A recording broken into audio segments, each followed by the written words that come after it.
Quelle différence faisons-nous entre la venue et les retours de notre Adonai Yehoshua Mashiach? Beaucoup plus de fois, en lisant les Écritures et en suivant selon les interventions de plusieurs orateurs, notamment les hommes de Dieu dans leur séminaire, nous remarquons toujours que parfois il y a une grande confusion entre les retours et la venue de notre Seigneur. Et pour la plupart des cas, nous remarquons beaucoup d'orateurs en train de parler sur les retours de Yehoshua HaMashiach. Mais ce soir, au moins, nous allons essayer de pouvoir étayer cela, donner quelques différences qui existent entre les retours et la venue de notre Seigneur.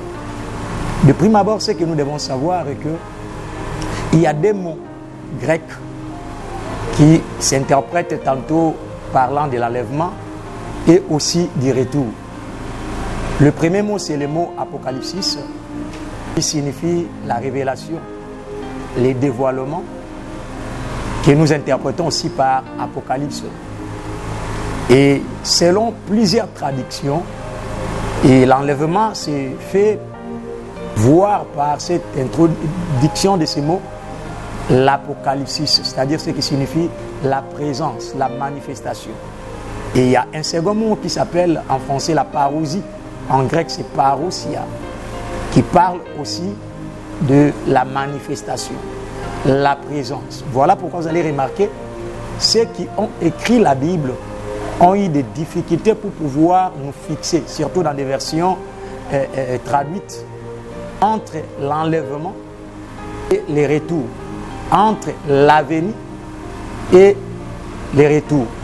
Mais nous allons essayer à partir de ce soir, partant de quelques différences qui existent, pour nous expliquer la différence existante entre les retours ainsi que la venue de notre Seigneur.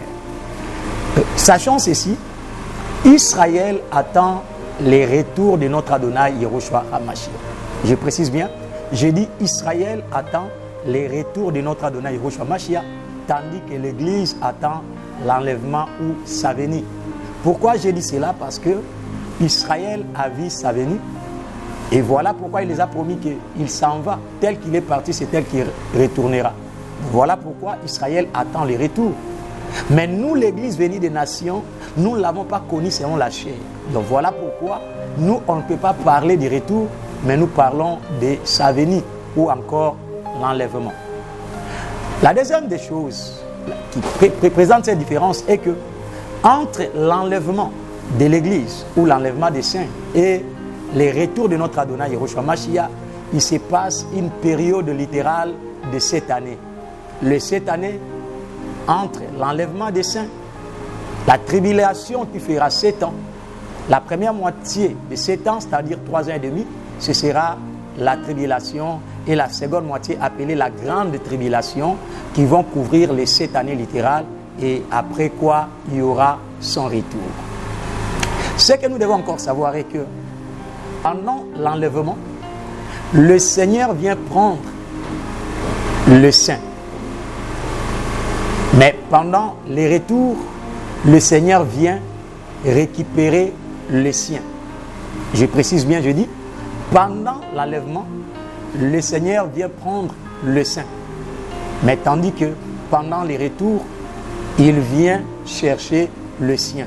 Quand j'explique le mot saint, je fais la différence avec le sien. Cela se porte par rapport à la lumière des Écritures que la Vierge sage qui sera enlevée prendra cette forme des saints. Voilà pourquoi tous les saints qui seront enlevés formeront l'épouse qu'on appelle la Vierge sage. Tandis que Israël, qui est son peuple terrestre, ils sont appelés les siens. Pourquoi? Parce que c'est la souffrance, c'est la grande tribulation sous le plaire, sous l'égide de l'Antichrist appelé l'Ohamashia. C'est alors qu'à ce moment-là, quand Israël se repentira en un seul jour où toute la nation fera sa conversion nationale, c'est ce qui poussera le Seigneur à pouvoir revenir pour pouvoir juger les nations qui ont maltraité Israël. Et pendant la venue du Seigneur ou encore l'enlèvement, La Bible dit qu'aucun ne le verra parce que l'enlèvement se passera de manière rapide et en un seul clin d'œil. Tandis que pendant son retour, tout œil le verra, comme le dit l'Écriture. Vous comprenez par là que l'enlèvement sera discrète, tandis que le retour de notre Adonai se fera de manière spectaculaire et de manière mondiale. Tout œil le verra tel que le précise l'Écriture. Pendant l'enlèvement, le lieu de rencontre entre le Seigneur et son Église, son épouse, appelée autrement le Saint, ce sera dans les airs, c'est-à-dire le Seigneur, comme Isaac, qui devait quitter la tente d'Abraham pour aller dans le champ à la rencontre de son épouse, Rebecca, qu'on était allé prendre par le serviteur le plus ancien, qui est le type du Saint-Esprit, qui mènera l'Église jusque dans la présence de l'époux, mais le lieu de la rencontre sera dans les airs, tel qu'aussi Isaac devait quitter la maison d'Abraham pour aller rencontrer Rebecca dans le champ. Et le retour du Seigneur ne se passe pas dans les airs, mais son retour se passe sur la montagne des Oliviers. Le lieu de son ascension, là nous sommes dans Actes chapitre 1er.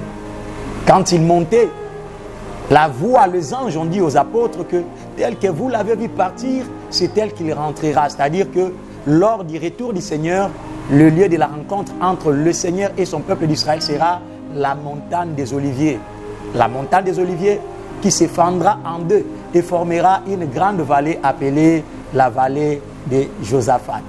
Donc vous comprenez par là que lors de l'enlèvement, le Seigneur ne viendra pas ici sur terre. Personne ne le verra. L'enlèvement se passera de manière discrète, en un clin d'œil, comme le dit la parole. Mais tandis que lors du retour, tout œil le verra. Et les deux pieds du Seigneur se poseront sur la montagne des Oliviers, et cette montagne se fendra sous la gloire manifeste de l'Adonai et formera la grande vallée appelée la vallée de Josaphat, où notre Adonai ira juger les nations qui ont fait souffrir le peuple d'Israël. Pendant l'enlèvement, au même moment, l'enlèvement sera précédé un tout petit peu de la résurrection des morts. Ceux qui sont morts, qui se sont endormis dans l'Adonai, la Bible dit qu'ils seront enlevés, ils seront ressuscités, portant le corps de gloire, et seront transformés, ainsi ils vont nous précéder. C'est-à-dire nous ne les précéderons pas, mais ils seront d'abord ressuscités et nous précéderons. Tandis que lors du retour du Seigneur, il n'y aura aucune résurrection. Pourquoi cela? Parce que la seconde résurrection ne sera que la résurrection pour le jugement. Mais tandis que tous qui auront la chance d'être ressuscités pendant le moment d'enlèvement, ils seront ressuscités pour ne pas subir le jugement.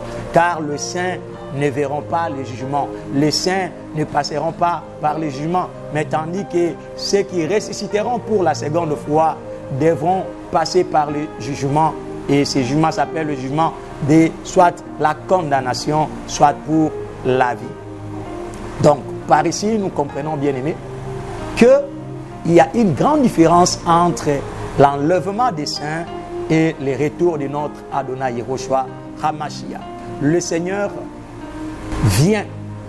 Le Seigneur nous enlève, nous qui sommes son épouse, nous qui sommes l'Église. Mais tandis que Israël, qui est son peuple terrestre, Israël qui a vu sa première venue, attend le retour. C'est-à-dire qu'il rentre pour son peuple d'Israël, qui est le peuple terrestre. Mais tandis que pour nous, nous serons enlevés. Dans les airs, nous serons transformés pour pouvoir rencontrer notre époux céleste. Et notre lieu de rencontre, ce sera dans les airs. J'espère au moins que dans cette première partie où je vous lis seulement vous mettre la soupe sur la bouche, cela vous a plu et vous avez compris la grande différence qui existe entre l'enlèvement et le retour de notre Adonai. Nous n'attendons pas son retour. Le problème du retour du Seigneur ne nous concerne pas, mais nous, ce qui nous concerne, c'est la venue du Seigneur appelé l'enlèvement. Est-ce que tu es prêt pour l'enlèvement? T'es-tu déjà préparé? Car il est écrit dans la parole que l'esprit et l'épouse doivent dire « Viens ». Donc voilà, si tu fais partie de l'épouse qui est dans ton cœur, qui est une voix de l'esprit qui te dise « Viens Seigneur, Maranatha ». Laisse qu'Adonai Yehoshua vous bénisse et la suite pour la fois prochaine.